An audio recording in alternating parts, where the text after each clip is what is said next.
Hello, everyone. Welcome to Voces of the Diaspora. We are in the third version of this Festival of Diaspora, and I'm here, super honored to be with the man of the hour, our founder, Cordell Carter. Hey, it's a pleasure. Thank you so much, Cordell, for being here. We are all enjoying the festival. And I want to start this session asking you, besides being the founder, the manager, all of the hats that you are having right now, what does the Festival of Diaspora means for Cordell Carter as a person, as a human? This is a fulfillment of my calling. I am not like the men in my family. They're all ministers and soldiers. I am neither. But I'm something. And for so long, my work has been fairly esoteric, dealing with leaders, building seminars, professional development, and I've loved it all. It was great, but it wasn't feeding me, and I wanted to create something that would feed me. And the festival has fed me like none other. I call it the secular tent revival because I leave these festivals every year feeling refreshed, empowered, and go on and do different things. Amazing. What do you think it's important in our society to have actions? Because this festival is just a festival, it's an action. To have in our society, what's important of having these spaces by Black people, for the diaspora of our continent? Yeah, I believe in three big things: leadership, ideas, action, and they should flow in that way. And frankly, Afro-descendant communities around the world are among the most creative, with or without resources. Yeah. So we happen to have a lot of resources in the USA, but I think we could better leverage those resources by investing in other places. We seem to forget we have a lot of cousins, aunts and aunties and uncles and grandmothers south of us. And we get so focused on our particular context, but there's a much broader context. We're talking about 1.5 billion people in the world and growing. And so how do you leverage that? That's my big question. That's a lot of human capital, and a lot of it is untapped. So how do you tap that? And so what the festival represents to me is, one, connecting people to their cousins in different places. And number two, celebrating our shared history, our shared melanin. The fact that we do some of the same things, but in different languages. We do. Okay. We do. And thirdly, after we've connected and celebrated, let's do something. Let's, in a bilateral fashion. It's not me doing something to or for you, but us doing something together. That's what collaboration is. Agree. Cordell, what do you think is important to promote so much the sense of belonging within our communities and our people? We have to shift the conversation from number one, reliance on the government to do something, do the right thing. The government is made of people, so people aren't that great. So you can't expect your government to be stellar. It doesn't equate. But I also want to get us out of this mentality in which we're constantly feel like we're being wrong. How about if things just are what they are? Okay, how about that?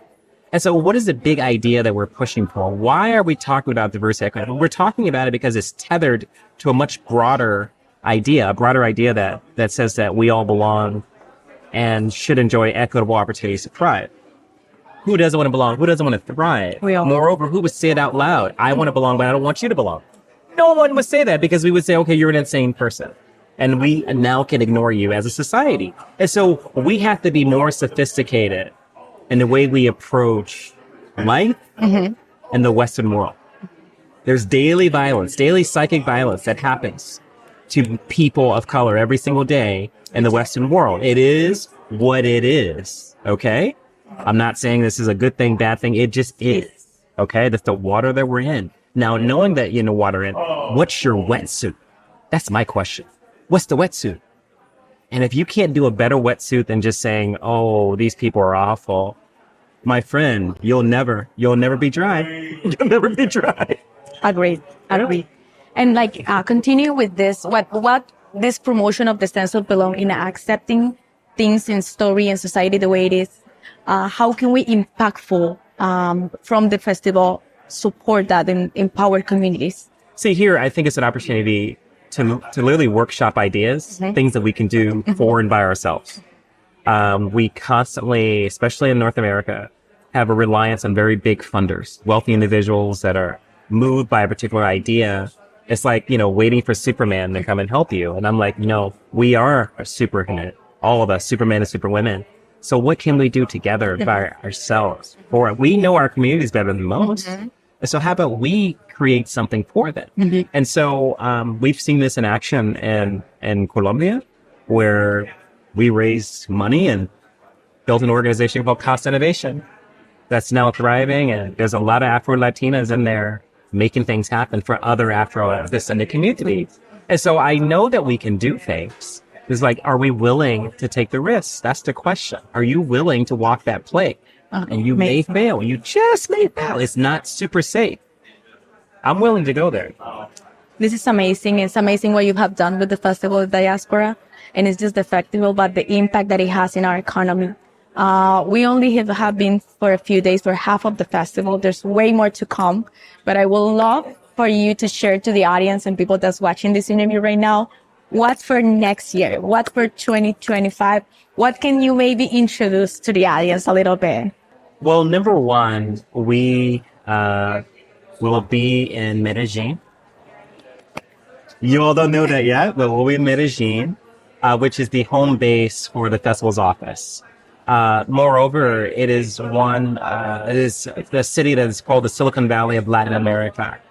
And so a variety of tech ecosystems, entrepreneurs from all over the world are there. And so it's going to be heavy on tech and finance, especially for underestimated communities. Agreed. And so this is not what I call problem porn. Let's talk about the variety of ways that this is problematic, the inequity. We're going to talk about solutions. Every single panel is going to be focused on solutions. We also get to experience the cultural wonders of Medellin. I'm there a lot for work, obviously. I love the city, and I suspect that most people that come will enjoy it as well.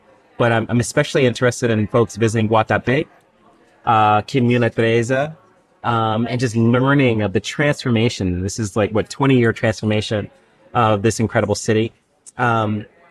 Thirdly, I want people to experience just the sheer diversity of participants that come for the festival. Because it's such a centrally located city and it's easy to get to, we're expecting far more global audience than we had in the past. This year, 215 people. Next year, we're suspecting between 400 and 500 people.